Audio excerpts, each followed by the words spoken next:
ఒకప్పుడు హీరోయిన్స్ ని మీరు చూడండి, వాళ్ళు minimal makeup or full makeup వేసుకునే వాళ్ళు అండ్ వాళ్ళ బ్యూటీని ఓన్లీ వాళ్ళ యాక్టింగ్ లో మాత్రమే చూసేవాళ్ళం. ఐ మీన్ వాళ్ళ హైట్, వెయిట్, పర్సనాలిటీ, కలర్ తో ఆడియన్స్ కి సంబంధం లేదు.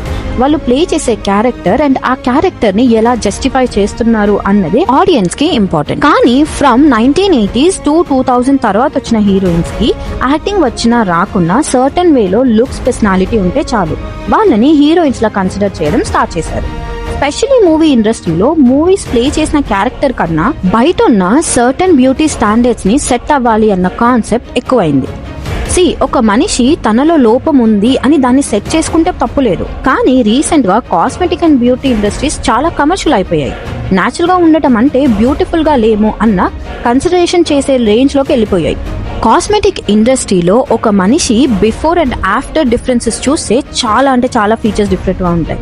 Fillers, sharp nose, lip surgery, nose surgery and what not, మొత్తం బాడీ ట్రాన్స్ఫర్మేషన్ చేసుకుంటున్నారు. వాటిలో ఒకటి గ్రోత్ హార్మోన్స్. రీసెంట్ టైంలో కొంతమంది kids, influencers or actors famous అవ్వాలి అన్న రీజన్ కి, సొసైటీ సెట్ చేసే బ్యూటీ స్టాండర్డ్స్ కి మ్యాచ్ అవ్వాలి అన్న రీజన్స్ కి హార్మోన్స్ ఇంజెక్షన్స్ తీసుకుంటున్నారు.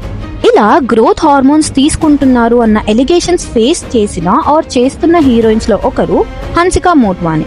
సో ఏంటి ఈ గ్రోత్ హార్మోన్ స్టోరీ అన్నది? Let's dig deep. Before that Hansika 1991 లో పుట్టింది. 9 years ఏజ్ నుంచే ఇండస్ట్రీలో వర్క్ చేయడం స్టార్ట్ చేసింది. కెరియర్ చైల్డ్ ఆర్టిస్ట్ గా స్టార్ట్ చేసింది అండ్ అప్పట్లో ఫేమస్ సీరియల్ ఒకటి ఉండేది, షకలక బూమ్ బూమ్ అని.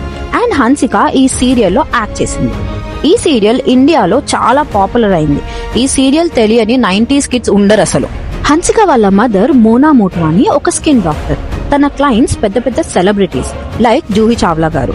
అండ్ ఈ కనెక్షన్స్ వల్ల హన్సికాకి చైల్డ్ ఆర్టిస్ట్ గా ఆఫర్స్ వచ్చాయి. హన్సికా 2003లో వచ్చిన Tabu starrer film హవాలో child actor గా తన కెరియర్ ని స్టార్ట్ చేసింది.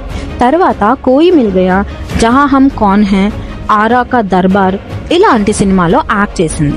దీనితో పాటు షకలక బూమ్ బూమ్, సోన్ పరి, కరిష్మా కా కరిష్మా లాంటి పిల్లల టీవీ షోస్ కూడా చేసింది.